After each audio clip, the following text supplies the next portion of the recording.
Previously on Critically Stupid. What is going on, you guys? This is the dulcet tones of DJ Alexander James, your resident dungeon master and all-around nice dude, here to hit you up with a recap to remind you about what happened last episode. If you haven't watched it yet, you're dead to me until you go and do. Just kidding. Welcome. But also, please go watch our last episode. Last time, everybody's favorite bartender, Floon, mixed up some special cocktails that he served to Gareth and Arnold fell immediately asleep because he drank two of them. Gareth drank one, and then Floon turned on and offered some to Mel, and she laughed in his face, which I should have seen coming from a mile away. Arnold sank down to a dream candy cottage with a fantasy Pedro Pascal out front playing some rippling melodies. Gareth woke up to a rogue's den in a ravine, and Mel threw a book at Floon because she decided to stay awake, which again, I should have seen from a mile away, but I'm bad at this, and we carry on. Both Arnold and Gareth found people in their respective lairs. Arnold, as I said, found fantasy Pedro Pascal. Gareth found an older woman with gold nuggets braided into her hair and a decidedly roguish air about her. Both of these encounters asked questions of Arnold and Gareth. Arnold was asked why he was so scared all the time, and Gareth was asked why he didn't trust anyone. Now, both of my boys role-played this beautifully because Anthony, my delightful boy, understood that he was role-playing an all-too-friendly bard who was drunker than he should have been and seeped right into this sucker role where he trusted everything that Fantasy Pedro Pascal was telling him and agreed to show this man where his home was. Gareth, on the other hand, played by the very talented Garion at our table, wasn't nearly that drunk and was also a much less trusting, shrewder individual and rolled his way out of that situation with insight checks, finally seeing the edges of that particular dream. At the top of the dream, Mel forced Floon to imbibe his own sort of fantasy drugs. But just before he fell asleep, he grabbed her forearm and took her down with him. In Mel's particular shallower sort of dreamscape, she saw an old hunting site just after a hunt with, yet again, another fantasy Pedro Pascal. It's turning into a plague at this point, who rushed at her shouting, "Where is your home?" So you can see the connections building between the couple of layers here. And then everybody got out of the dream together and woke up to find Josh Pat biting Floon on his arm. And that's where we're going to open up today, okay? Enjoy. Love you. Well, anytime he wants attention, he just has to, like, kick a hornet's nest and be like, ha, ha, ha, ha, ha. If he were, to want to perhaps get into a tube and explore the Titanic and or space, I would be fine with that. I don't know why billionaires are obsessed with tubes. I don't know. Literally one tube just imploded in the ocean, and now there's another tube of billionaires looking at going into space. So vacuum of the ocean, vacuum of space. But if I were a billionaire, which will never happen, but if I was and I just saw one tube implode, I wouldn't be jumping to get into another tube. Going up instead of down, the fuck difference is that going to make? It's still a tube and a horrible death. Whatever. The point is, billionaires are obsessed with tubes, and I don't know why. And I low-key want to become a billionaire for many reasons, but this is one of them. I want, as soon as I hit $1 billion, am I suddenly going to become obsessed with tubes? I think I'm just going to cut Diana's unhinged tube monologue as the cold open and just leave it. I'm going to mute the rest of us. We didn't really talk much, but I think I'm just going to cut it all into one babbling stream and then just go straight to the theme song. Sorry, I have opinions today.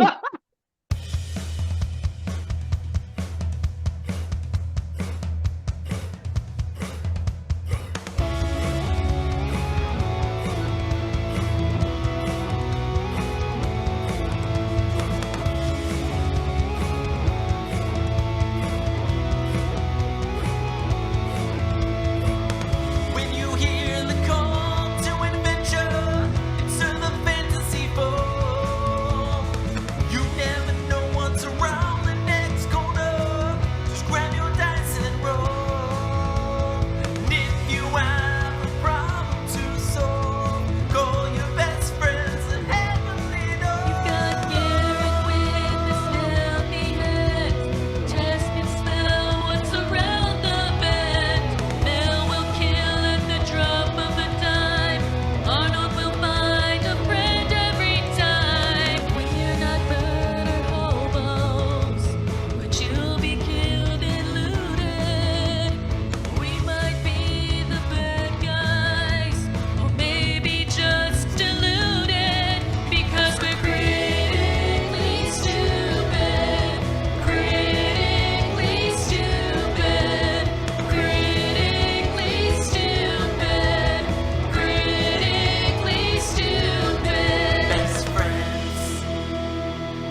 Good show, everybody.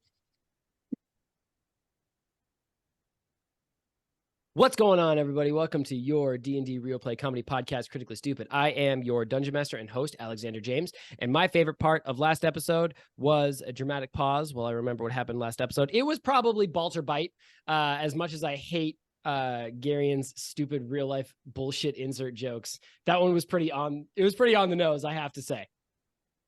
Speaking of which, Garion, why don't you go next? Hey everybody, I'm the stepson of one of those guys that imploded on that submarine. I play Gareth.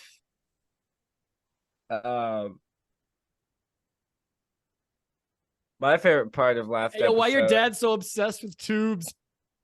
I was gonna ask, like since you inherited all the money, are you now obsessed with tubes? Yeah, you know what? I inherited all the money, the estate, and his obsession with tubes. Anyway, I play Gareth, the rogue. And Do you just see a Pringles can and you just get excited now because This it's is a family show. tube? I don't know. I don't want to know what Gareth sticks in a I Pringles see a can. Pringles can and I fuck the Pringles can. Is that the joke you're That is- making? no, Is that what you want to no. I hear? was Huh? just picking You said the something that was like a tube. It was Is between that and like a I'm soda talking can. directly to Alex. Is that the Give- joke you were making? Huh? Give- That I fucked the Pringles can? Yeah, I mean Alex took it I there. stick my dick in the Pringles can. Is that the joke you were making? Listen, you're just making the TikTok worse, bro.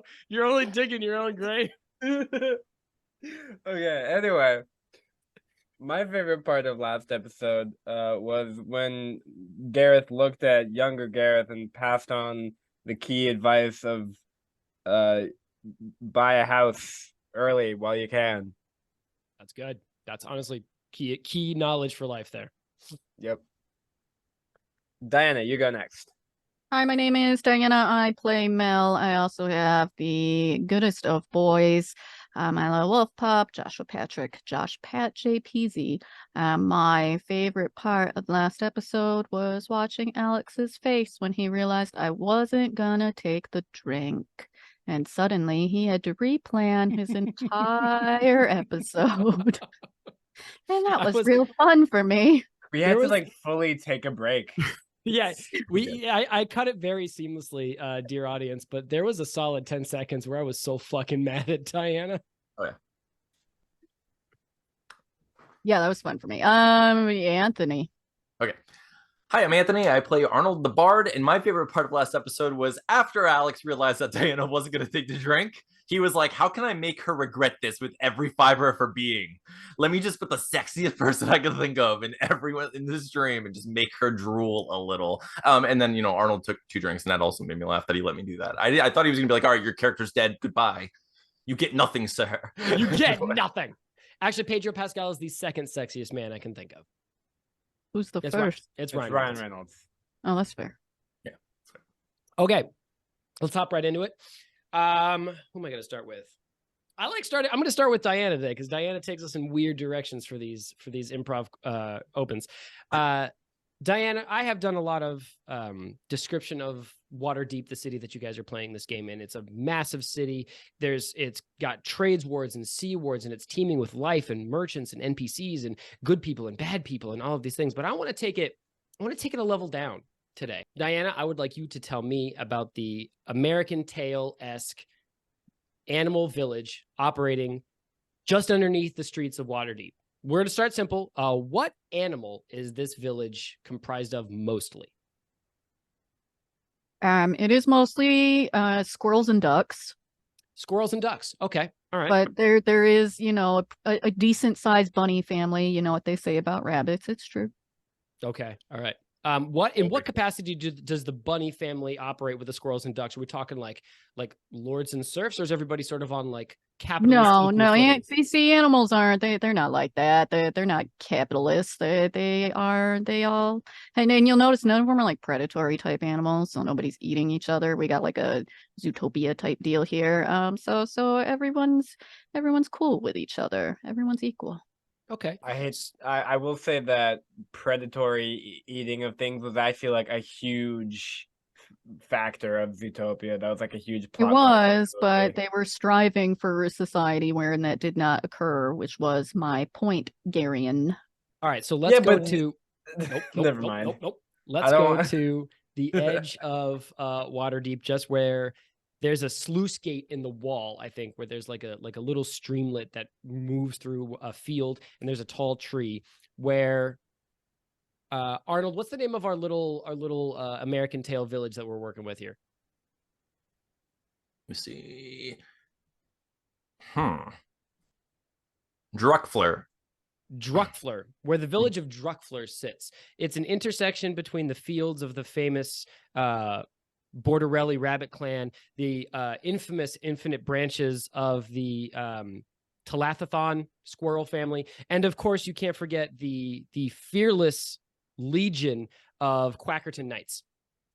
All of them meet in this village to discuss trade and important items of the day. It's more of an intellectual powerhouse, more than like just a trade post village. Maybe that's what it started as, but now the streets are teeming with plate mail riddled knights flip flapping down the street, and squirrel archers nimbly leaping from rooftop to rooftop, and of course the sexiest bunny rabbits known to man gently sashaying down the streets in their silks and their kafkins and their various other comfortable fabrics.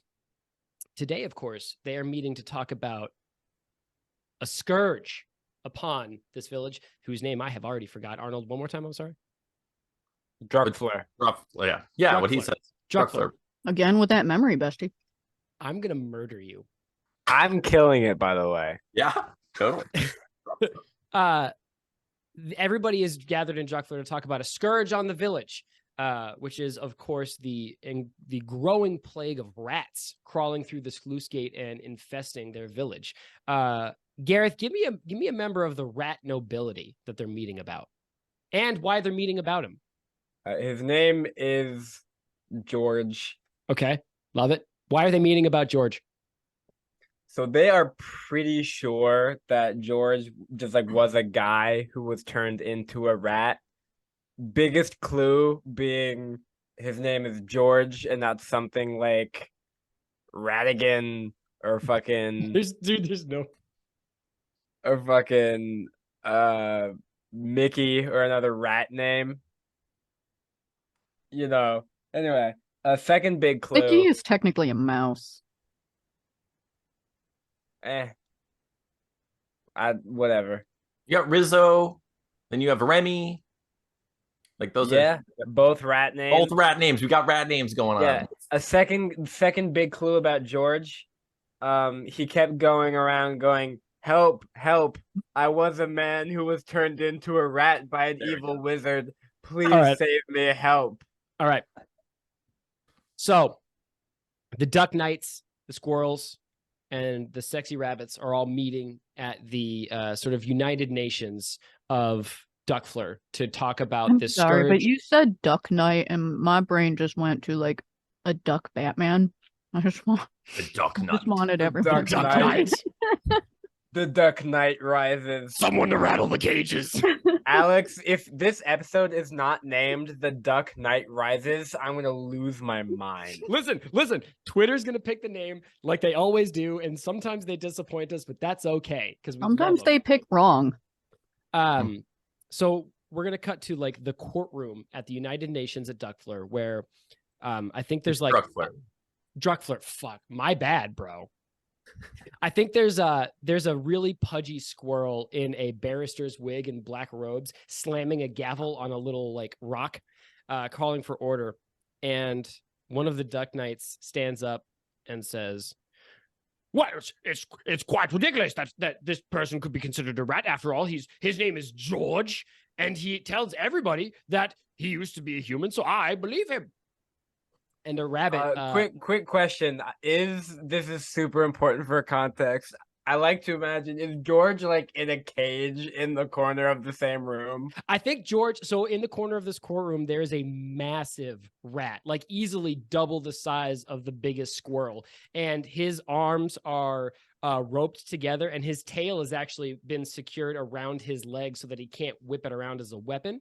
And he has a horrible, horrible gash going across one eye, cleaving his mouth open to expose his gnarled yellow teeth. Cleaving his mouth. Bestie, I am so scared to read your book. And a sexy rabbit sachets into the middle and says, we all know that this guy's a bad guy. We all know that this guy's a bad guy. But what I'm saying here, listen to me. Shh. Listen. It's not him we should be worried about. It's his no good, darn right, dirty son. George, yes, we have George. George is no problem. We've got him secured. But you know who we don't have secured? Arnold, what's the name of George's son? Trim Scurry. Trim Scary is still out there. And gosh darn it, if he's not raising hell right now. I want to insert one crucial thing. There's a decent like faction of the kind of rodent parliament here who fully believes that George is a normal rat who's like fucking with them. Okay, all right. I think there's a gang of like well-dressed squirrel youths hanging out by George's corner of the courtroom, like smoking cigarettes and playing jacks. And every now and then one of them goes, "Hey, you hear this, George? You listening to this? These guys think you're a human. What are you gonna eat some bread later?" Help! Help! Okay, That like a human thing only? only humans eat bread. Everybody knows. What this. about ducks? Ducks eat They bread? must be humans that were turned into ducks by some sort of evil wizard. Cut to black. We're cut out of there. We're gonna open to you guys. Gareth, you open your eyes. Your eyelids flutter open to see Josh Pat holding a bloody Floon by the forearm, and Mel with an encyclopedia in one hand, standing over this redhead, shouting at him. I like to imagine that he just like takes a moment to kind of like ready himself, so he like kind of rubs his face, like stretches a little bit. he fell out of the chair, so he like straightens his clothes. It really gets his bearings. Yeah, it takes a minute. Yeah. And then I suppose he also starts yelling at Floon. Okay, what do you say? Just sort of, along the whole lines of like, if you're gonna drug me, tell me what's in the drink before you do it. Give me a little bit of heads up first. Maybe, consent is important. Bro Gareth, please get this nasty flea-riddled animal off me. Mel kicks him. Okay. Roll a basic attack, Bessie. I'm not gonna make you roll to hit because he's literally prone in front of you. I mean, he just insulted my dog, so. Listen, I ain't mad at it. That is a 12. Okay. For damage? D20, right? Oh, wait, am I supposed to add something? That's the hit. Give me a D6 worth of damage. That's fine. We can keep that. You hit him. Gotta find it. Watch her break his ribs. Floon died. That'd be fun for me. 5. Okay. Let me break a rib. You kick him in the side, and like you hear like the breath rush out of his lungs with like a whoosh. And I'm also gonna say it again about my dog. Say it again, and I'll like raise my foot like I'm gonna kick him again.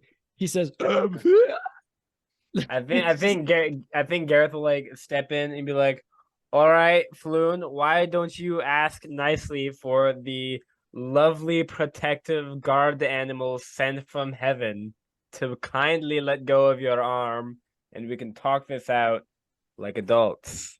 Arnold, you open your eyes to see Floon bleeding from one arm and now crying and wheezing for breath, lean forward and whisper please through clenched teeth at Josh Pat. I don't think that's what Garrett told you to say. He gave you something very specific to say, and then maybe I'll consider letting Josh Pat let your arm go there. Please, dearest Joshua Patrick, sent from heaven, spirit, guardian, great animal, wolf pup, please let go of me. Mel gives a big pause. And finally, she, gives him the command to, Floon, leave, basically. Floon snaps back and like scrabbles against a desk and a table and a chair, grabbing his arm and holding it to his chest. And he goes, Mel "Whoa, stretches his bro, ears, being like such a good boy. bro, like that wasn't chill at all, man. No. Look, Floon- I'm Floon- sorry, I guess." You know what was Yes? so unbelievably unchill of you also? Putting whatever the fuck that was in our drinks, man. Like, it's so... You do grasp why we're upset at you, right? Now, bro, Gareth, like that's the newest drug on the market. That's Blue Sky or whatever it is in real life, dear listener. I might have named it last week and I fucking forgot. It's called Blue Sky now. But Did like you that's know that because we were talking about Twitter and Blue Sky earlier? I'm sure I don't know what you're talking about. Bro, that's like it's like endless opportunities, just like the blue sky. To the sky. Mel is Listen. gonna real quick turn to Gareth and be like, I didn't drink anything, and I still had some weird ass trip. Listen, I'm not mad at you for giving us drugs. I'm mad at you for giving us drugs and not telling us or asking, maybe. First of all, I'm pretty sure Mel didn't even do any. She's, typically, I was gonna say not into drugs, and then I realized that's just like false. Just wrong. Hey, listen, She's super straight-laced. Big square, that one. Maybe this is the part where Diana's self-insert ends and her character work begins. Is like Mel's like, I don't Listen, like drugs. Maybe I have a plethora of bad coping mechanisms mixed with some of the good ones. Okay. What are the good ones? I think that I'm not sure which category it falls under yet. Like maybe they're a good one. All right. Gareth, I think Floon says, no, but bro, Gareth, like I think she took a little, maybe. Yeah, like just like I a took sip. nothing. I took nothing, not even a sip. Well, like, I mean, like maybe it was in I the would air, like it's never strong touch. stuff. Listen, Mel, So we bro, need to like the use DM just chocolate really needed you to precautions? have a hallucination, man. So like, Arnold, when you open your eyes, you notice a couple details because I think you're like lying prone on the floor, so you've got literally a different vantage point. There is a sliced open brick of white powder with a smattering of purple dust over the top on the floor, maybe like 3 feet away. There's a black serving tray with 3 glasses, 1 earthenware mug and 2 glasses that are just like rolling on the floor with their contents spilled everywhere. And the sharp stink of sweat in the air. Okay, how far is Floon away from me now? Like he's like 4 feet. Like you guys are okay. relatively We're all like right packed there, right? close together. Okay. Yeah. So like the reason I haven't really or Arnold hasn't really reacted to any of this yet, because when he came to, what he saw was Floon saying really nice things about Josh Pat and bleeding. So he's coming to and he's like, oh, Floon, and I'm gonna cast my healing word to him because it looks like he's bleeding and he's hurt, and Floon's one of my best friends. Nice. yeah. So I cast that spell. He gets 6 he gets healed for 6 points, whatever that is. Fantastic. Okay, yeah. The wound on his arm mostly heals. And he like lets it go and he's like, oh, bro, Arnold, like that's what I'm talking about, man. Thank you. Mel Arnold, gives a little signal to Josh Pat, so he just like bares his teeth and growls at him. Floon snaps back. He like scrabbles back further against the table and chairs. So okay, so I would like Arnold would just start picking things up like naturally, like helping to clean the bar. But like I pick up that brick of powder and such, and be like, and while I'm doing, just be like, Floon, what is this? Was this in this? And kind of like holding the drinks. Bro, that's blue sky, man. It's the possibilities of the infinite. I got it from my hookup out on the street. His name's Jesse. Floon, Floon, I don't know if you know this about me, but I drink 2 of those skies. And if it's infinite, I drink 2 infinites. I don't know that math, but it doesn't sound great for my brain or body. Am I going to die? Am I dying? Am I dying? I'm Floon? just saying, all of Jesse's customers call him the Captain. It's short for Captain Cook. It's his street name. I got it from my guy, the Captain. It sounds Thank weird you. when I say it in that accent. I don't know why. Well, no, Arnold. it's because it's not Captain. It's like Cap'n Crunch. It's CAP''N. Oh, okay. Captain okay. Cook, Captain Cook. like let him Captain. cook, and then he's cooking drugs. Yeah, he's cooking meth. Yeah, his secret ingredient is chili. Have you people not seen Breaking Bad? I'm No, unfamiliar with this television show. Arnold, give me aware a of it, but perception I've check, never please. seen it. All right, hang on one sec. Also, I would never do meth. Oh, that's a hard line.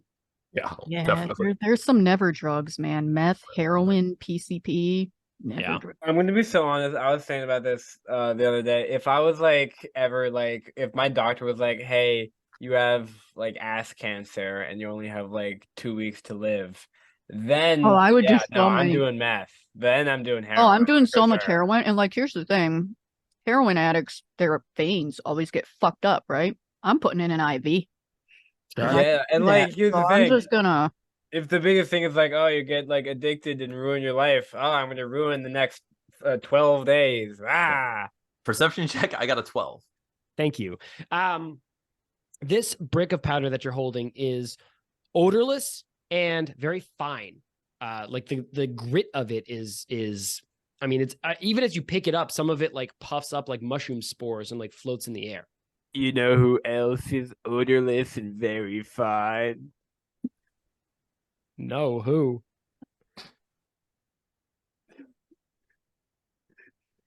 Your mom.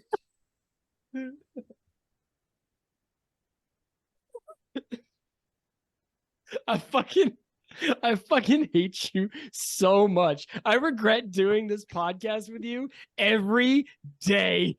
Yeah. No, we need him. He's the funny one. Bro, what a goddamn nightmare. All right, Arnold, what do you do with this information? Okay. I'm sorry. So it's just that it's odorless and very fine. like your mom. And yeah, thank you. I think that you also would not have a lot of you wouldn't have knowledge of drugs because like fucking challenge me to say that Arnold Stevenson is a fairly like drug-free individual. He's high on 100%. life. Yeah, 100%. Except That's for why that Jong the other the day. Jong, yeah. Well, The he's Jong open was to his first experiences. encounter with drugs. Yeah, he's like, Arnold is clearly open to experiences, especially recently. But yeah, so I wouldn't know much about it. I know that it's colorless and odorless. That's all I got from it. And very fine. Very fine. Okay. I mean, I guess I would say that to my friends. I don't know if that means anything, but like, this is very colorless and odorless and very fine. This is very colorless and odorless. Very fine. It doesn't look. It's not a lot of information for someone who knows nothing about drugs. Is that good? Is that good or is that the deadly kind of drug? It's all about dose. Hold on, you mean completely odorless? Not a single odor? So I put my face to it and sniff. Is what I do. You just want to like hold one nostril while you're at it, Arnold? Good God. I'm trying to smell it, not snort it, but it happens. Too late. We're doing it again. He has another hallucination. Yeah, Arnold, I guess make a Constitution saving throw. Okay. And roll good because we got stuff to do today. Well, if you let me do it, I got a 16 there. All right. With a 16, you stay conscious. Like you inhale a little bit and you see slip and slides behind your eyeballs and you're like, maybe I should fucking chill for a second. And I'm going to take the narrative away from you because you have wronged it. You don't. Maybe it's one of those drugs that like doesn't hit if you're not in the right headspace, like DMT, like it kind of chooses whether it's going to hit you or not. I've never done drugs. Sure. Gareth, Floon looks rapidly from the brick of powder to Arnold to you in like a bing bang bang, like a ping pong ball. Like his eyes move very quickly. And he says, don't get too close to that, bro, Gareth. Like it's pretty wild stuff. Like it's really crazy. Don't please. Yeah, you see how just now your first instinct was to warn me about the drug I'm holding in my hands. Why was that not there when you put it into our drinks and served it to us in secret? Well, because like I was just trying to help, bro, Gareth. Nope, Like, you guys, wrong. What I you're was doing now of warning me is helping. okay. So, bro, Gareth, like 30 minutes ago, I'm gonna put drugs in your drink and I'm gonna serve it to you, if that's cool with you. Well, you know what? With hindsight being what it is, really, I don't have an argument to stand on here. Floon, Like- I am going to let my dog bite you again if you can't give us the honest answer as to why you drugged us and how I even got drugged, because again, I didn't drink anything because I don't trust you. Floon says, with his eyes now on Josh Pat, and he's sort of like scrabbling away, trying to put as much distance between him and this fucking wolf pup as he can. Bro, Mel, like it was just an accident. Like it was just like I really, really was trying to help. Now can I roll to see if he's lying? Yes, roll an insight check, please. I gotta pull it up. Guys, I have an idea. Does it do more drugs? God, I hope so. I'm just kidding. In a way. I rolled a 16. Loon is not being entirely honest here. He's upset, I think, at the bite on his arm, and he's trying to cover his tracks, but there's a little bit too much desperation in his voice, Mel, for sort of like a whoopsie drug deal or like whoopsie drug trip that he's got you guys on. There's a little bit too much emphasis on the I did nothing wrong. And especially when he looked at Gareth and told Gareth not to get too close to that brick. Mel would like to try kind of a different tactic because there's the desperation. The more murdery route. No, because that just has him desperate and like scrambling. So she's actually going to back off a little and like, have Josh Pat like sit and chill. Okay. And she's gonna say, listen, Floon, you don't like me, I don't like you. That's fine. But you work here, and to that extent, we do give a shit about what happens to you, and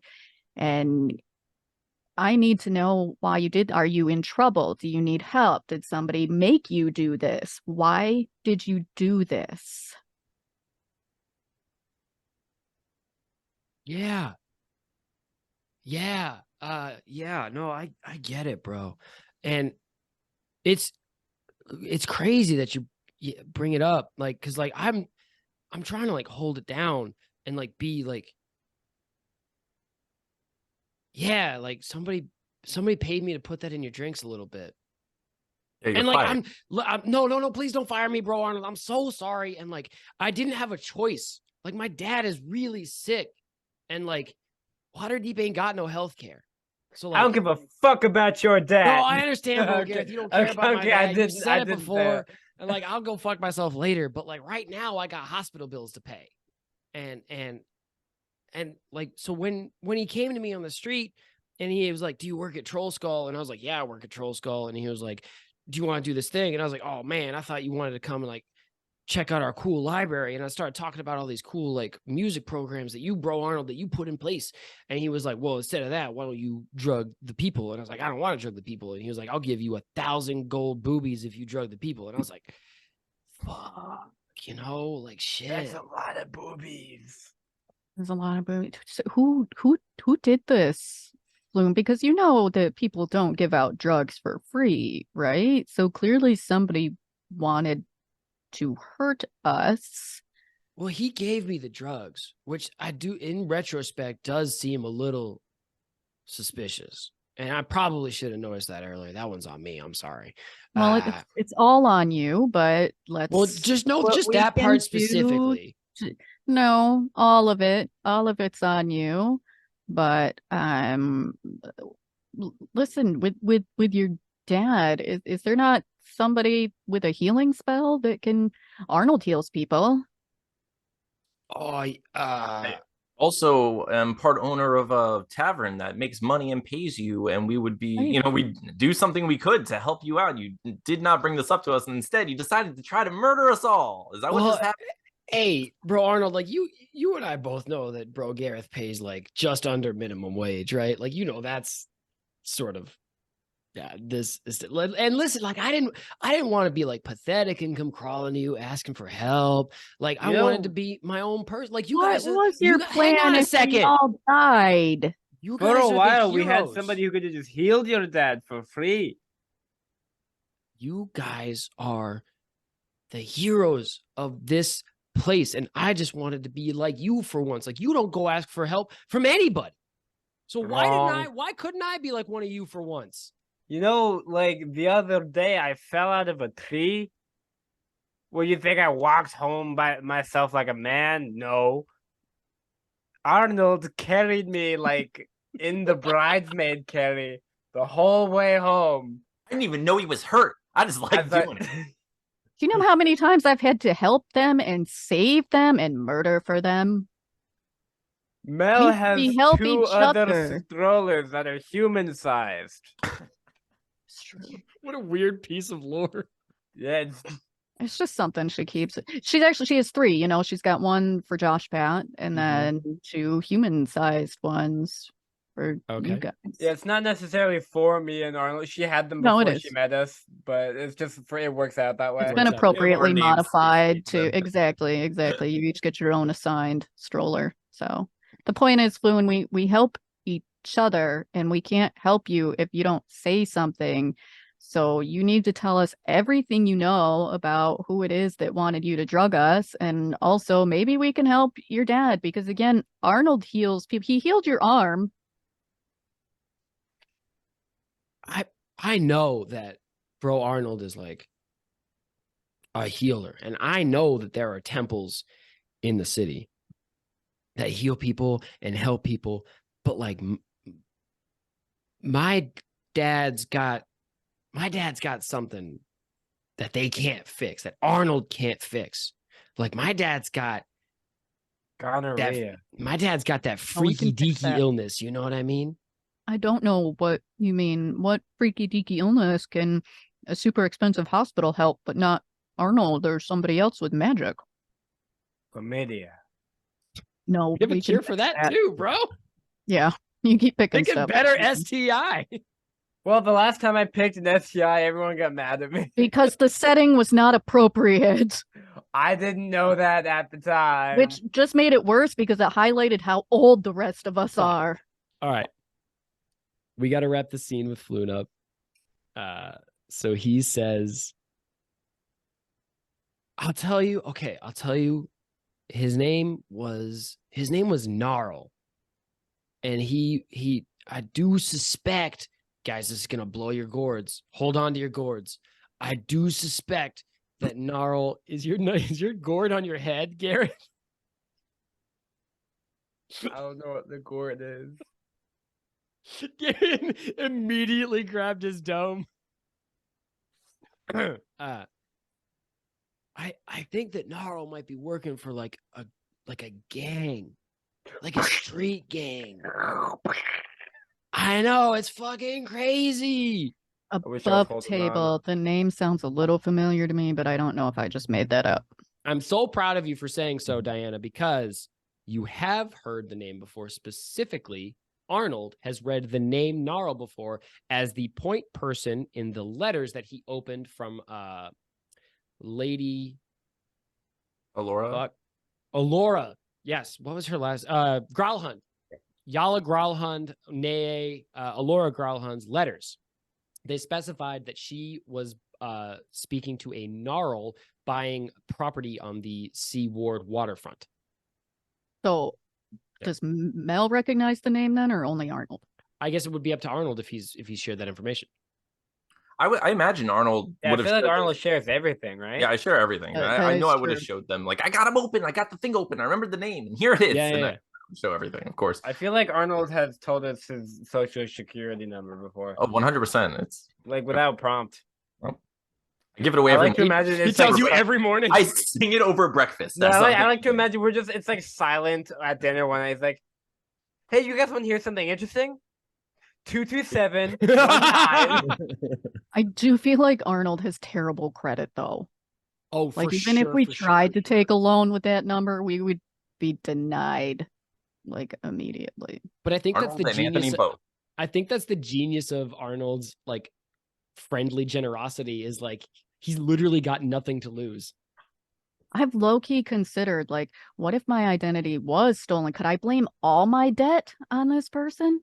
Hey man, hey, kill yourself and start over. I mean, like, don't metaphorically kill yourself, Diana. Don't actually kill yourself. I know, That's disappointing. twice now you've taken that from me. Okay. Yes, you do recognize the name Gnarl, and if Arnold has shared it, then Mel, you would know who Gnarl was. Plot twist: we've gone So- 2 whole seasons without ever asking Floon what his last name was. I thought I it just was assumed he was like Madonna. Floon. Like I thought that was his. I Floon's- kind of thought that Floon- was his last name, and he had a first name that we just didn't.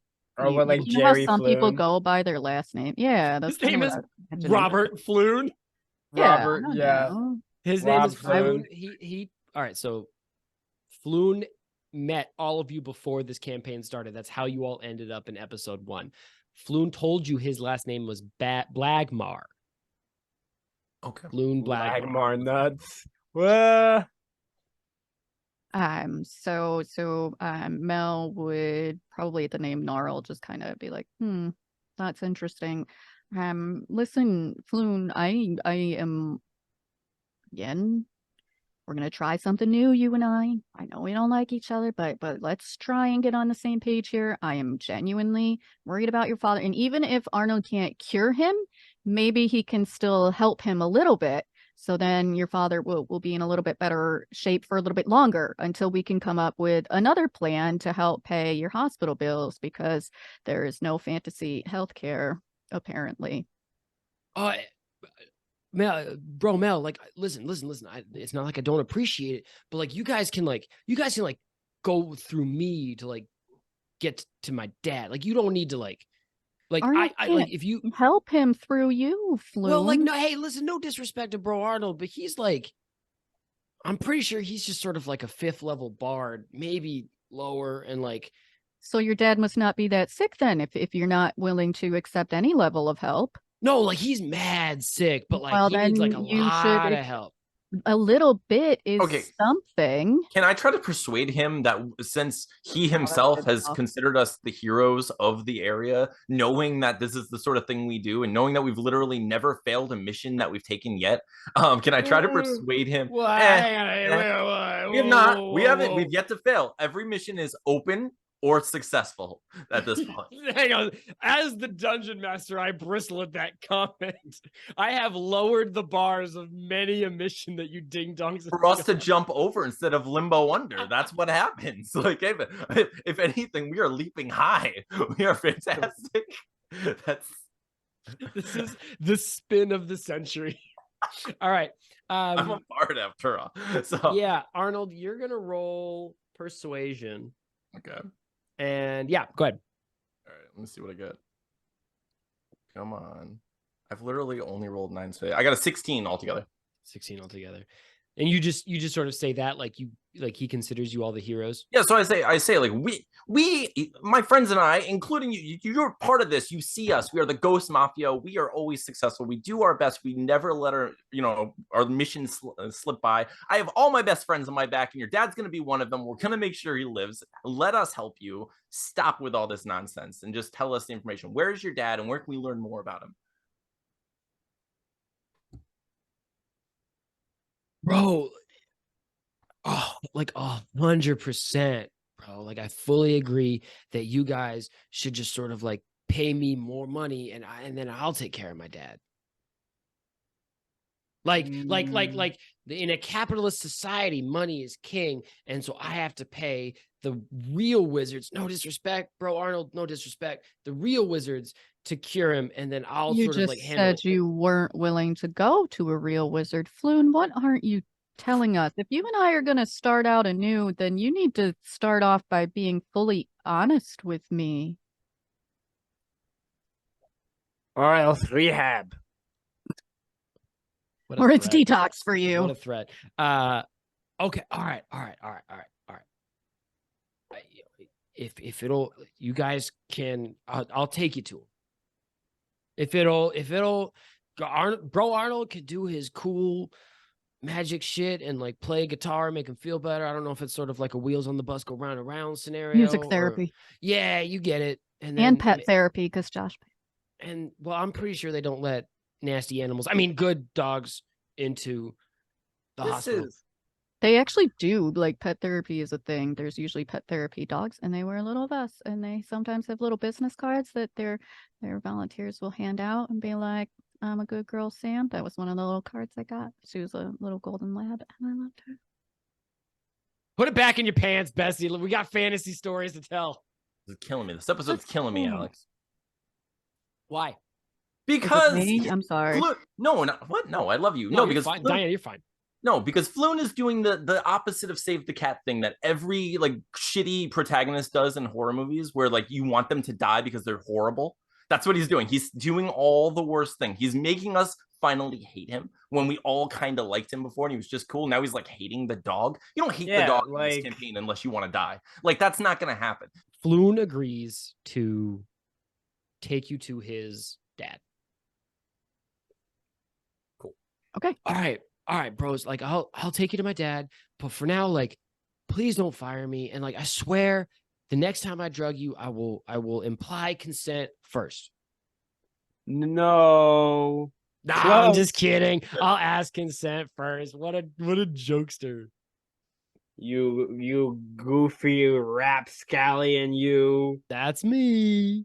Yeah, so Floon, we're going to follow up on this gnarl business. If there's anything else you can tell us about that, that'd be helpful. Otherwise, we're going to follow up on that. And then when we come back, we can see about maybe helping out your dad.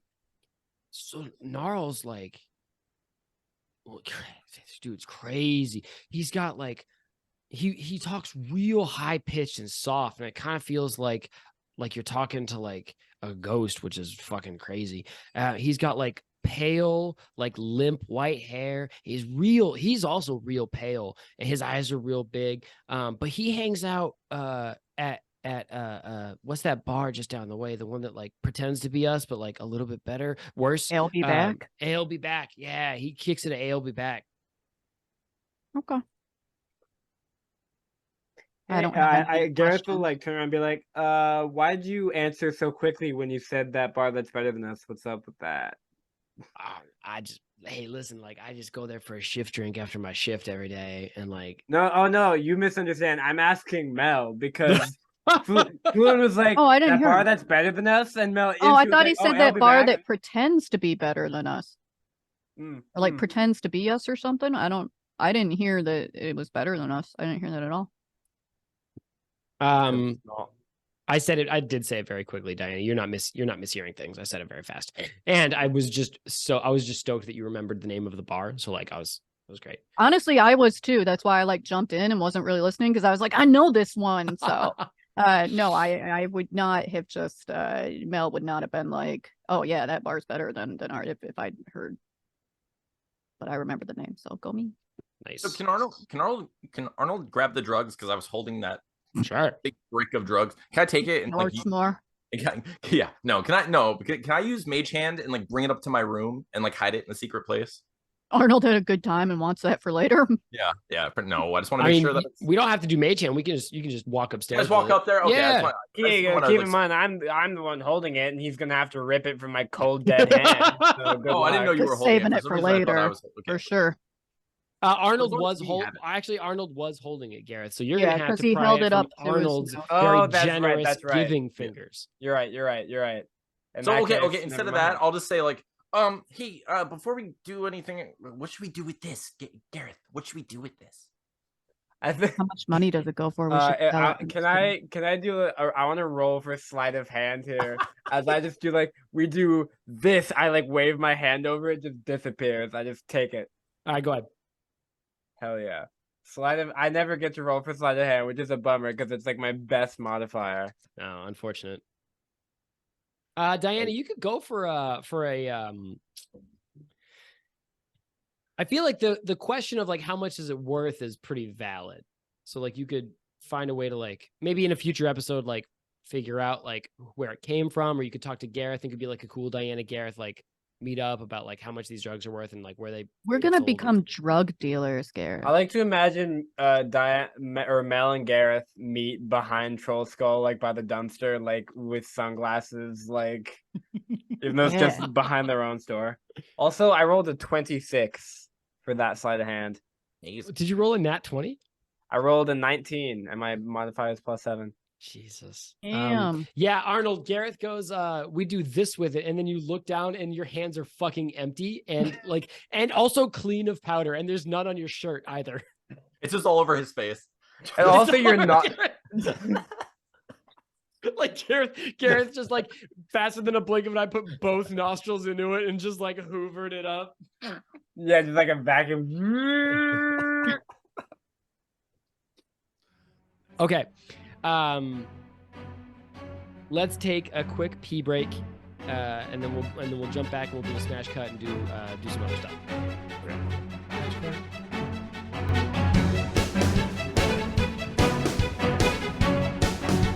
Greetings and salutations, my dear rapscallions. Thank you so much for sticking with us to the mid-roll. My name is Alex. I'm the Dungeon Master of the show that you are listening to, and now it's time to talk about some ads. However, I have a surprise for you. I've been thinking that I need to bring some heat to these mid-rolls. They're getting a little repetitive, so I've decided to start doing them in character. Today's character is going to be Screaming Man. Oh, welcome to the show! I'm just kidding. That'd be ridiculous, right? No, today's character is going to be everybody's favorite famous writer in Waterdeep, Volo Gedarm. Please enjoy. Well, my dear fiends and rapscallions, it's lovely to have you. I've just stepped out of the way for some shrimp French toast, and my dear friend Alex the DM asked me to come and talk about some advertisements with you. So here we are. It is my duty to inform you that they are playing Waterdeep Dragon Heist. It's an official Dungeons & Dragons licensed module written by Chris Perkins, Scott Fitzgerald Gray, Kib Mohan, and of course Michelle Carter. If you or any of your aficionados, your delightful compatriots, your bosom pals would like to play D&D, I highly recommend you go to dnd.wizards.com. Check out all of the delightful products they have there for you. I've heard deeply gratuitous remarks about their quills and their parchment. I hear it's a very fine grit, and of course the sand that they sell. It's a very special arcane sand that dries your words post haste. And I must insist you go to dnd.wizards.com and check out the incredible merchandise they have there for you. You can write your arcane spells and tomes in the snap of a pair of fingers, and this is most advantageous. If you would like to end up as a character on Critically Stupid, Alex the DM informs me, you can tweet at them at CritStupid. They're also on TikTok, and I do believe they're on Instagram as well, at CritStupid across the platforms. Let them know how you think the show is going. Let them know if you would like to see more of me, of course. Volo Gedarm, the best and most reputed writer in all of the city. And you could end up as a character in the show. Alex the DM and the gang, the Ghost Mafia, have had all sorts of guests in the past. Most recently, I believe they had Gnome Kibbins a few episodes ago. They neglected to say his name in the mid-roll, those rapscallions. But I'm here to tell you that you can follow Gnome at Gnome de Plume on Twitter. Check out all of the rambunctious acts this fellow is up to. He's a dear friend of the show and my personal bosom compatriot. So, yes, follow Gnome. He was the lawyer a few episodes back, you might remember, possessed with our dear friend Jenna from Forgotten Trope. This must all be fog in your memory, but Gnome, my dear appreciation of you. Thank you so much for being a part of what is clearly turning into my show. These rapscallions are always on the lookout for the biggest quest yet, which is to reach 1,000 subscribers on YouTube. It's a most honorable pursuit that they're engaged in, and they are on the lookout for anybody who would recommend their YouTube channel to a friend or recommend the show to somebody in their life who they think might enjoy that particular idiot brand of curmudgeon-y sort of piss-related humor. And if you listen to them audio only, if you could leave a review on Spotify or Apple Podcasts or iHeartRadio or wherever you get your sort of audio only interweb waves, any sort of rating or review will bump them up in the algorithm, whatever that is, and get them ahead of the curve so that when they get put in front of new listeners, they have a leg up. And that's what we want for these people, a leg up, because they are good individuals, except Alex the DM. I hear that dude sucks shit. So, to summarize, I, Volo Gedam, thank you for being here. Thank you for watching. Thank you for subscribing. Thank you for leaving a review. Thank you for rating. It is truly an honor to have you here on my show, Critically Stupid, Waterdeep Dragon Heist. Now, you take it squeezy out there, and I do love you. All right. Bye.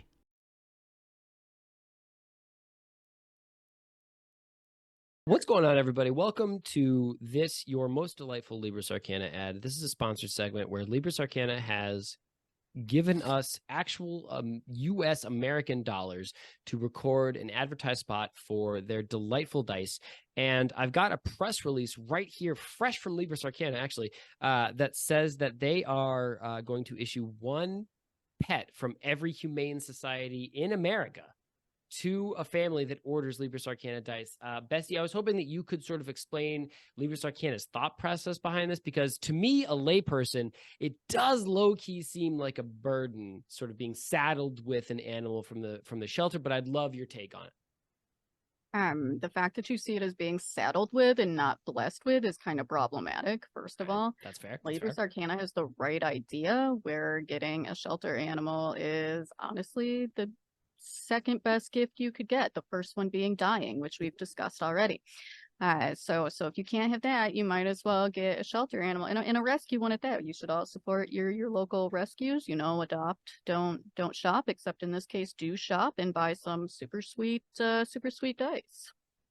Also, you say saddled with as it's some sort of big burden, when you do realize that if you run out of options, you could always feed the pets the dice. That is true. I mean, no, hang on a second. I can't.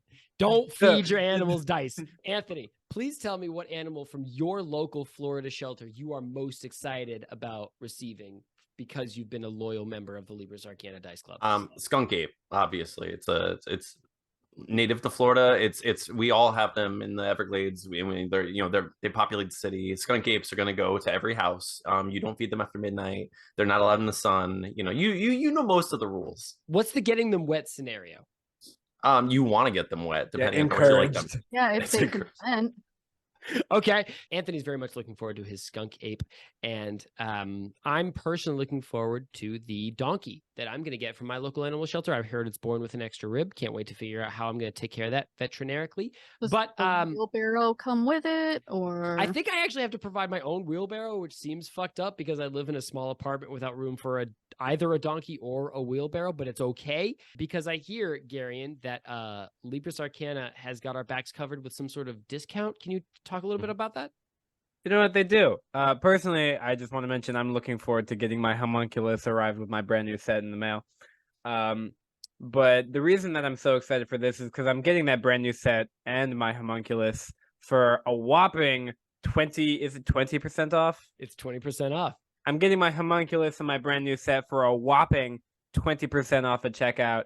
All you have to do is go to www.librisarcana.com, pick anything from the store, anything at all, a Dungeons & Dragons book cover, a dice set, a dice subscription, a homunculus, whatever you want.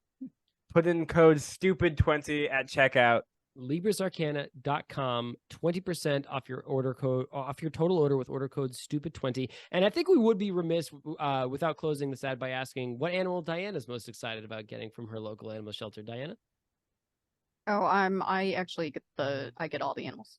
Oh, okay. So any animal that doesn't go to a family automatically goes to Diana's house. Noah Yeah. special. Since I'm not allowed to die, Sure. I thought they would cheer me up by giving me all the animals. And I'm not mad at it, truthfully. Libris Arcana. Stay homunculus.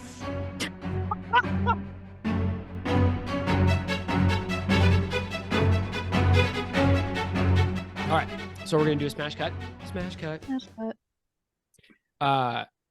Busy street in the trades ward in Waterdeep.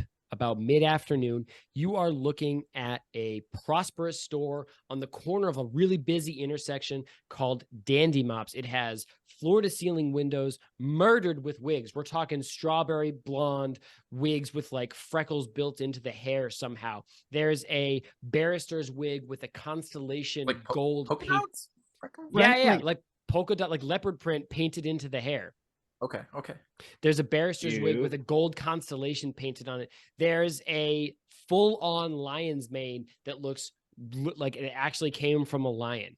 And there is a Wait, is How there big is just this? like I like to imagine there's like a wall of like fantasy and fiction haircuts, and it's just like regular normal hairstyles. It's just like a bowl cut. How big Yeah, is exactly. this lion mane? Like, would it fit a small dog? it would swallow a small dog because Oh, it's because built I for thought it'd be real adorable. cute if Josh Pat had a little lion mane. You know what, Bessie? Actually, what catches your eye is that in one corner of the windows, because again, you guys are on the street looking like at the exterior of the store. There is one corner of the window that is haircuts for pets, and there's like a whole line of like dog and cat themed like hairstyles. There's like a little mini Pink, like that singer Pink, her like famous like sushi haircut. There's like a little one of those for a cat. There's a Dalmatian set where you can like sort of like drape a coat over your dog and have it look like a Dalmatian. And there is also a bowl cut for a dog. I have I a mean, very any of that important would look picture that I cute on need to Josh. send to the Discord that I need all of you to look at You right really now. gonna send us a meme in the middle of this episode? Do it. Okay, I sent it in general. Oh my god. How? How did you like? Did you just Google this while we were talking about it? Did you know that this image existed? No, out yeah, I there had of it. Tony, or Oh my god. I had it offhand.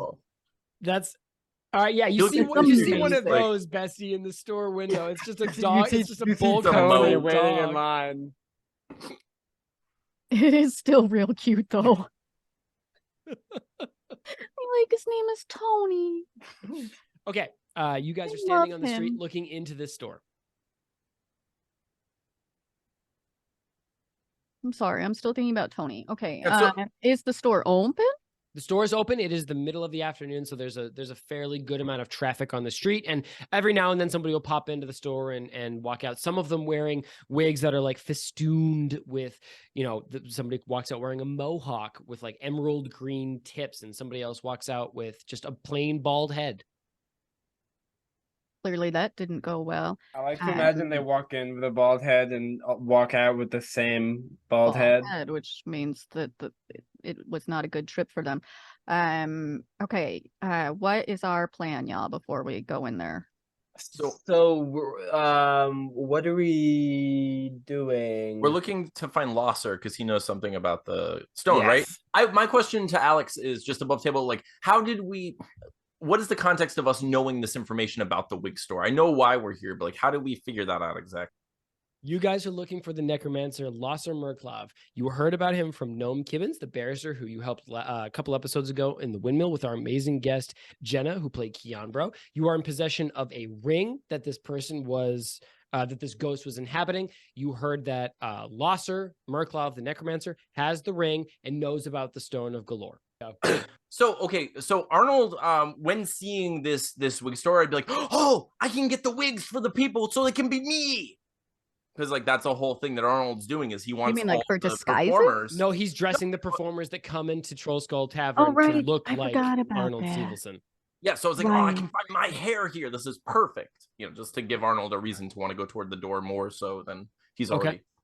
Are we just gonna like go in and straight up ask about Losser, y'all, or should we have like a I plan? think- I mean, you know me, I'm Oh! I'm all for just getting right to the point, going in there, threatening. Oh, I'm if sorry. we We're need to or whatever. Were we gonna but lie? Oh, okay. I'm sorry. I don't know. Okay. That's what I was Honestly, asking. I think fuck subtlety. I think mean, just I'm for fucking that. knock knock. Hey, we're looking for the necromancer named Losser. Because he's like low key making a zombie army, isn't that right? That is If right. Very I'm good, Bessie. Well remembered. We're looking to enlist in the zombie army. Because it means I get to die first. That Oh was the God, but joke then I I was have to be making. brought back? No. I finally get to die and then somebody brings me back. That's fucked You're up. stuck forever, yeah, until someone Well, no, else. it's just like your Wow. body. That's true. That's true too. I'm desperate for somebody to walk. We go to the into door. this I run to the door. All I'm right, like, great. okay. Arnold, Mel- We're you're inside now. Arnold, you open this door. There's a bell inside that jingles merrily. The inside of this store is murdered with wigs. They are on pedestals. They're hanging from the ceiling. They are on the floor on little shoe height tables for children to look at, I guess. There's a whole section on one far wall that's just for animals. And not only are there haircuts for cats and wigs for dogs, there's also Tony. they also offer Tony the Tiger haircuts, like that Frosted Flakes guy. You can make your dog That- look like Tony I the hear Tiger. they're great. Do, but God damn it, I like to Anthony. think that Tony's just chilling over there. Someone had to. So There is okay, a human in a Tony the Tiger costume standing by the far wall saying they're rated A+. Tony was the name of the dog with a bowl cut. You see, you go over to the guy in the Tony in the tiger suit, and you're like, "Hey man, how you doing?" And he goes, "I'm growing tired of this shit." Actually, Arnold, as you walk I in, feel that in my bones. you hear a musical voice ring out from the counter that says, "Sure, and what are you looking for today?"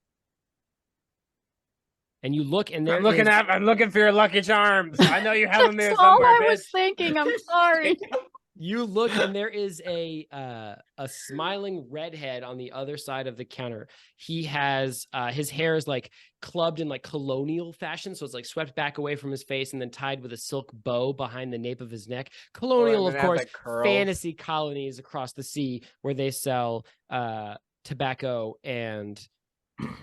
So colonization is a big problem in this world too. Yeah, the colonies are going crazy over there. Apparently, they just threw a bunch of fucking tea in the water. Lord knows Right what's into the going harbor. on. Hey, listen, wherever there's white people. Oh God, are we British? Are we the Maybe. baddies? But in addition to this wig, Arnold, he's wearing a very foppish, like overly embroidered coat that's got like silk at the collar and then like silk decorating like the whole sleeve going up, and he's wearing like a silk cravat. And he looks at you and he's sort of leaning on the counter and he goes, "Well, sure. What are you looking for then?" Okay, so I can tell that you're a person of the fine arts, and you appreciate the same things that I do. So I have two questions for you, or probably multiple questions, but at least two. One, my friends and I here, and we are looking for stone. Perhaps you might have heard of it. It's called the Stone of Galore. We were told, or so my question to you is: have you seen a person named Losser in this area? And number two, do you have wigs that look exactly like my hair, same color and everything? Well, I've never heard of a stone of galore.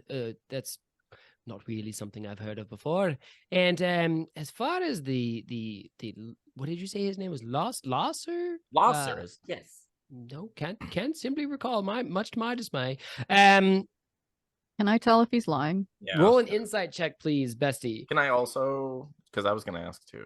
I like Dianna rolling it while you are the face of this I'll talk to him. exchange. And before Dianna tells me what she rolled, the gentleman points to a far like a section of his store where he's got a bunch of wigs like hanging from a pillar, and says, "Well, if you look over there, I think you might find something that fits. You've got sort of a rustic look about you, maybe like you've got sort of a shag down in the front, but there's like a party in the back. And I quite like the look of that. I think you might find something in that section over there." Oh, thank you. That sounds excellent. I am really, I'm concerned about this information you gave about Losser. I'm sorry, Dianna, did you? Dianna, what you got? Oh, I'm like rolling like dog shit over here. 13. I gotta drink more. Dianna, this man he's got a pen and pad under one hand, presumably to like take orders from people coming up to the counter. And as Arnold says the word Losser, this pen digs into the pad deep enough to tear the paper. So I think Mel would first kind of just like Arnold's looking at wigs, so I think she would kind of like lean into Gareth and be like, I think he's lying. just so that Gareth and I are on the same.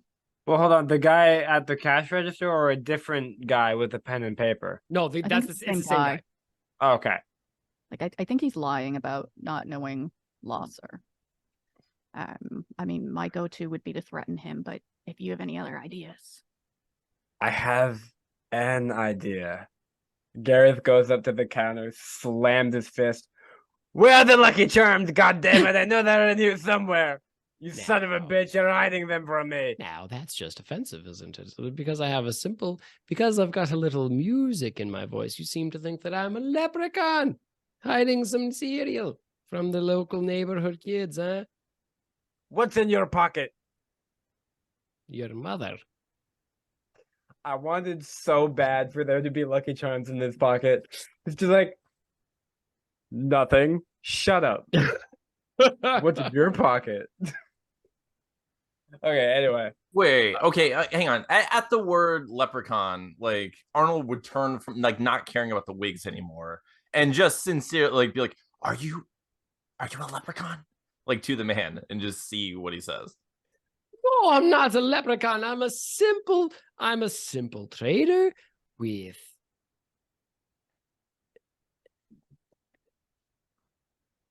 you know what, you shitty humans. There's like a fucking puff of smoke. And Oh, he's definitely a leprechaun. the human vanishes, and standing in his place is a red-cheeked, orange-haired man with a green top hat with a gold buckle on the front. And he goes, oh, you couldn't just leave it alone for 3 minutes, could you? Every fucking person who comes in here, oh, you're a leprechaun, maybe I want to pretend to be a human for once. Gareth pulls a spoon out of his coat. I fucking knew it! They're not for you or your fellow kids. I run a handsome wig store, and I'm no longer associated with the cereal of my youth. So listen, if you would like to buy a wig, if you would like to donate to St. Baldrick's or another charity, then that is a perfectly willing good reason to come in here. But if you're going to come in here and talk about my cereal, I'm losing this accent with every minute, you guys. I'm holding on. Yes, you are. So, hey, I am not after your Lucky Charms, believe it or not. I don't know about these guys. I am very interested in Losser, though.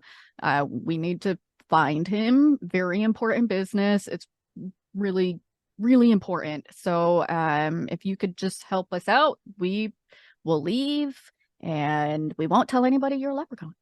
As Mel is distracting the leprechaun like with those words, Arnold casts Mage Hand, and as I can cast it wherever I want, it's already on the leprechaun's shoulder, like grabbing him. And I say, I think we can he grants us wishes if we catch him, and I caught him. So. Now that is a harmful slur. That is a horrible, you racist son of a bitch. It doesn't make it incorrect, though. Is it true or is that false? A thing? Like leprechauns grant wishes? I didn't know that. I think that's a stereotype. I think it's what is it? I think it's That's what I've never heard of it. Like above table. I've never heard of that. This is a harmful stereotype this is very near November. I fully lost the plot on this one, you guys. No, Gareth just goes, Arnold, don't you know that leprechauns granting wishes is a hurtful, harmful stereotype that does not apply to every single one of them? Now, God damn it, where are you hiding your Lucky Charms? Oh, for fuck's sake. We just want to know where Lost are. They are going to keep going with their leprechaun stereotypes and their Lucky Charms unless you just tell us. We'll be out of your hair. I'm sorry. All right. So Arnold says, I wish you would tell me the truth. I do like we'll get out of your hair. That's quite good, bestie. This seems like good cop, and then insane cop. All right. Here's what he says. He says, with a gleam in his eye, almost akin to a golden coin, sure, then, what's it worth to you? Yeah, a little information never hurt anybody.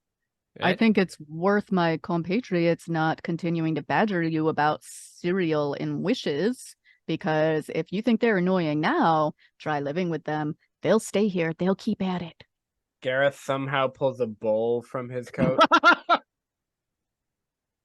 I'm sure he's got milk in there somehow too. So how about you just tell us and we'll leave. Dianna, roll me a persuasion check and go ahead and give yourself advantage because of your fucking dipshit compatriots here. That means you're going to roll 2d20 and take the higher of the two. And you said persuasion? Correct. Oh, well, that was a nat 20. I'm not going to roll higher than that. No, the second one was dog shit. That was a 2. But the first one was a 20 plus 1, 21. Nat 20. Okay. He looks at the bowl and the spoon in Gareth's hands, and he looks at Arnold, who I suspect is like writing his wishes down on a piece of paper somehow. Have to get him right so he doesn't mess them up. Yeah. He writes down like 100 things, and then his first wish gotta, is like, that everything circle he the wrote rest. down comes true. Nice. So that way he still has 2 other ones. I think you see like a flop sweat build on this leprechaun's forehead. And he says, "Hi. Well, perhaps it's not as worth it to me to be keeping his secrets then. If he's gonna bring these fine folks into my store, it's not worth it. There's all right, you didn't hear it from me. There's a door in the back. It'll take you where you need to go." And he sort of like lifts up a section of the counter and like that like opens into the back. Gareth puts away the spoon and the bowl. Thank you. Thank you, good sir. He leans over to Mel. Works every time. The old bowl and spoon trick. the old wear your lucky charms trick. You guys, I felt so confident about that accent going into that scene, and it fell apart so fast. Well, to be fair, if it wasn't a good Irish accent, then I wouldn't have made the Lucky Charms joke. Huh? Oh, shit. I had like the opening line, and then after that, my brain was just circus music the whole time. Was it Smash Mouth? Nashville. Okay. We've developed slang for physical and mental fogginess, which is just like bees and Smash Mouth. Bees and Smash Mouth. Okay. You head into the back of the store, and buried behind, I mean, you're looking at a workshop where presumably this person builds these wigs. It's skeins of thread and hoops of cloth, needles and looms, and tables full of like fabric and pedestals of half-made wigs. And buried in the back no of all hair? of this, there's no real hair. It's all cloth. Buried in the back of the wig. store is a tiny, almost diminutive sized door. Like, the only person that could get through it would be Daniel from Wicked Wares and Wilds, because he's a gnome and he's only like 2.5 feet tall. Gareth is going to like all of you are going to have to stoop to get into it. Will we fit in it even if we stoop? I don't know how tall Daniel was. 2.5 feet. I literally just said. Did you just say? I'm so sorry. No, it's fine. I did just say that. Nice memory.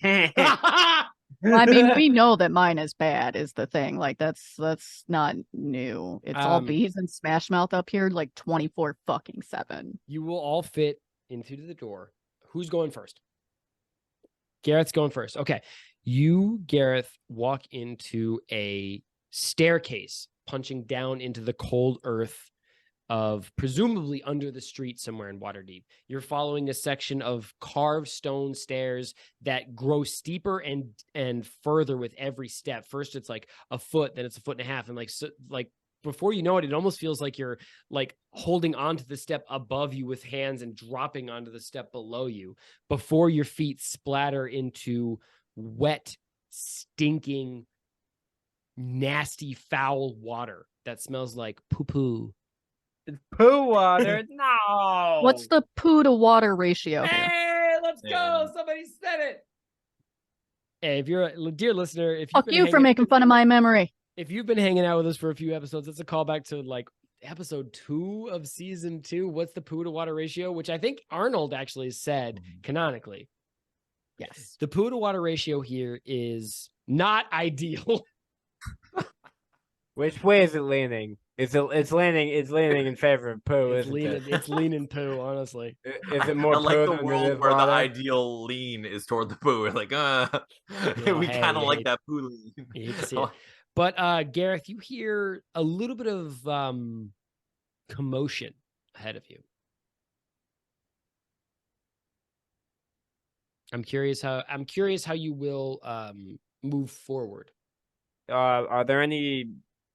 Is there anything I could hide behind, or am I just kind of like You're in back against the stairs? your back is to nowhere? the stairs and you're facing a tunnel. It's probably 5.5 feet tall, so you're gonna walk with a stoop. And the tunnel breaks left and right from where you're standing at the stairs. The floor is covered in a gently trickling flow of, I'm gonna Poo. call it semi-fluid water. You guys know what I'm talking about. And Called poo. Move on. the no, this is a family show. The noise is coming from Families don't poop? families don't poop. Actually, thank you so much for asking. As soon as you have a child, you stop pooing. True. That child is the last thing you ever poo out. Well, the last thing I pooed out was my uterus, so that child's not going to be happening here. My God, Gareth, you hear it coming from the right down this tunnel. I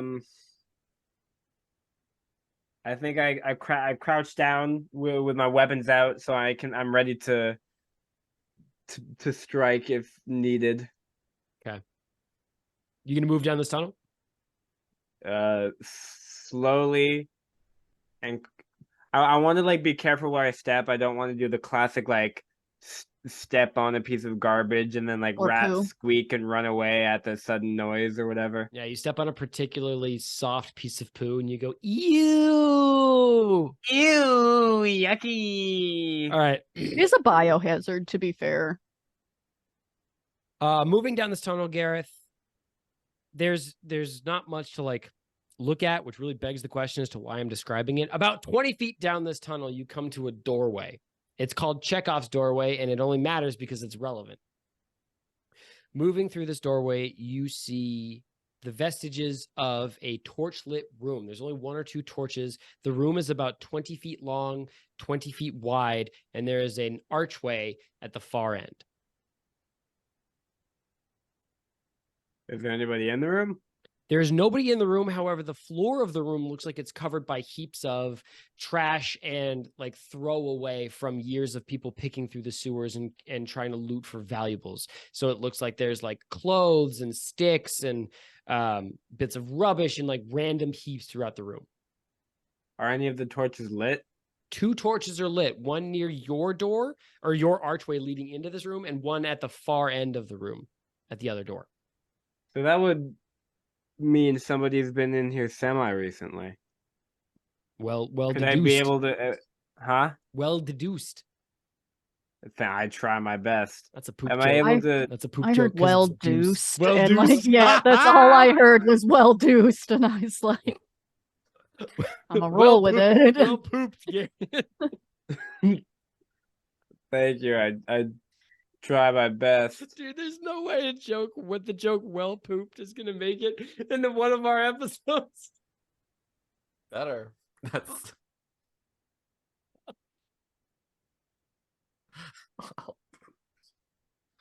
Sorry, Okay. go ahead, Gary. So, am I able to find out? Can I look for like footies or anything? Little boot prints? Yeah, give me an investigation check. Maybe I will. Let me just open my character sheet. Seems like kind of aggressive. Maybe I will. Maybe you will. I'm gonna roll an investigation check because I want to, not because you told me to. All right, that's fair. That's fair. I respect it. I rolled a nat 20. Suck my ball. Nice. Did you really? Yes. Fuck. Okay. Shout out Libris Arcana Ancient Irons for sponsoring this natural 20. Hey, listen, if you're not on that Libris Arcana dice set game, I truly, truly question your sanity. LibrisArcana.com, discount code STUPID20, 20% off anything you want on the site. It's an amazing deal. You should check it out. Gareth. Do it or you're dead to me. Exactly. Do you want Diana's friendship? Buy dice on LibrisArcana.com. Gareth, not only do you see a 3-pointed set of footprints leading into this room in the sludge and the midden and the dust on the just inside this doorway. You see 2 long black feathers on the cobblestones in front of you. Holy shit, it's the fucking bird Like people those birds again. I killed. It sure looks like it. What were It Xanathar? appears that way. The birds were actually Kenku, but their But allegiance they were part of the. their allegiance at the time was pledged to the Xanathar Guild. You are what I remembering that thought. correctly. Look at me go. You're doing great. I'm really proud of you. I'm not. That was all right. All things equal as it should be. Build me up, bring me back down, and I stay right where It's I've to always keep been. you humble. Gary, where are we going? It's sad. Well, first up, I informed the rest of the gang. Hey, it appears that the bird people that we shot may or may not have been here recently. Maybe not the same ones. I don't want to assume anything.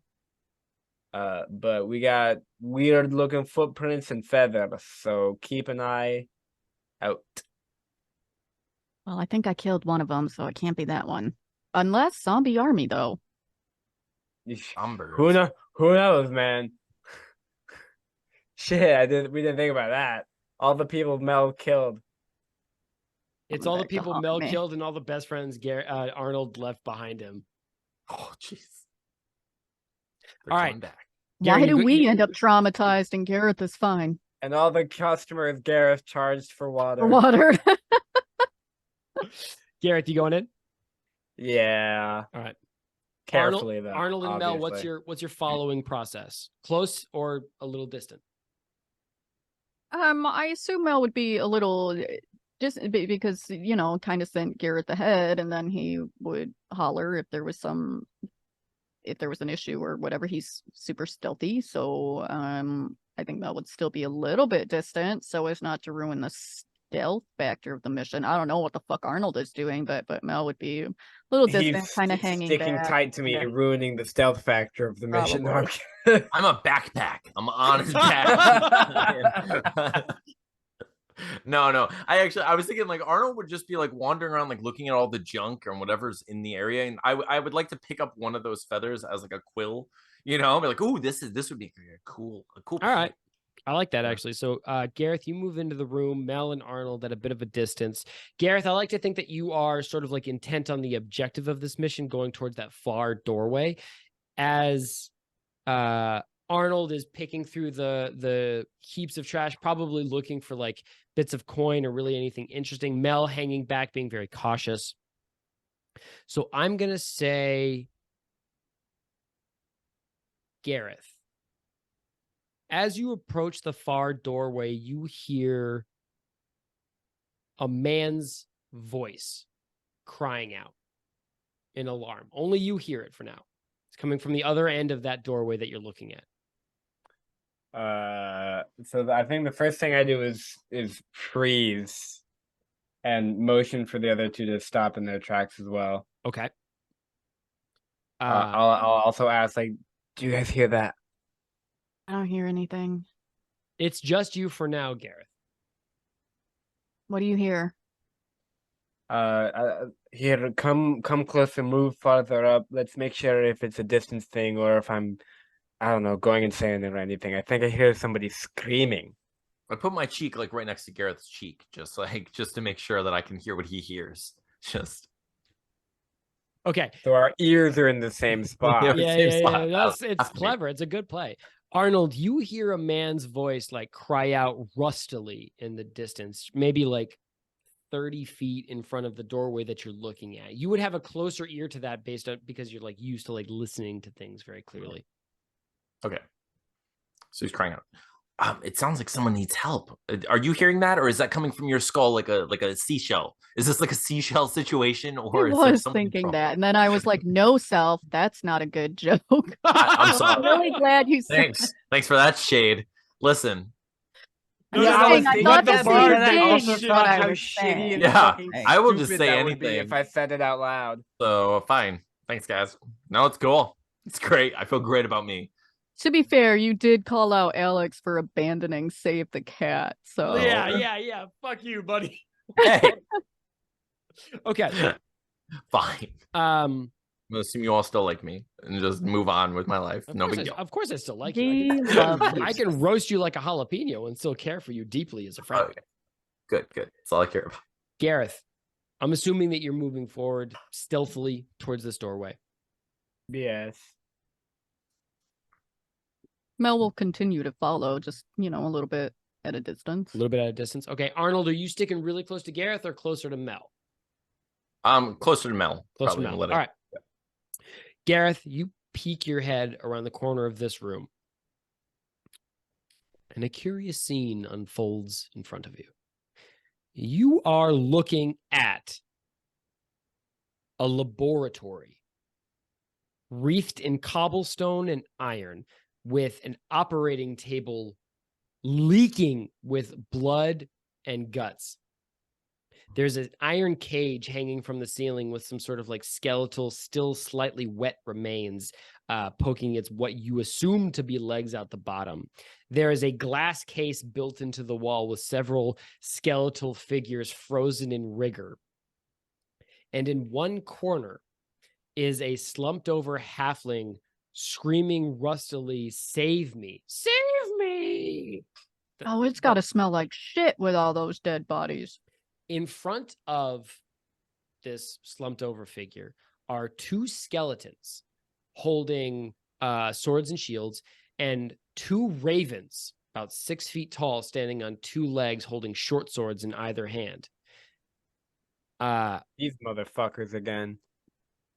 And I think the slumped over halfling notices you first and looks at you and holds out a hand imploringly and says, "Please, won't you help me?"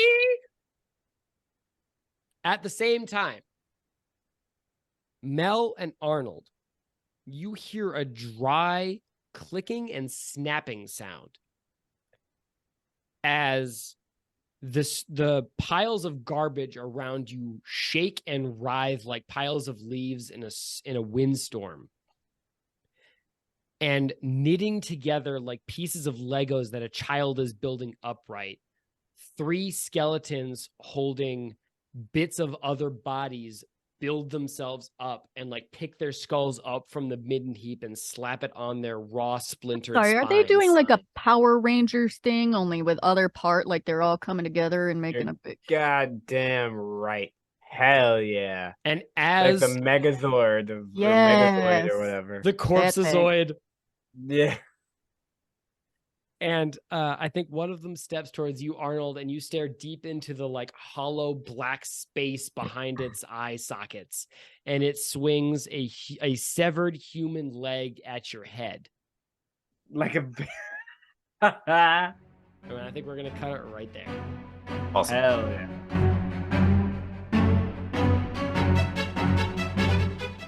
It ended up being like the same thing, so I said something else on the fly. Now I don't remember what I asked you. Oh, I do, you stupid motherfucker.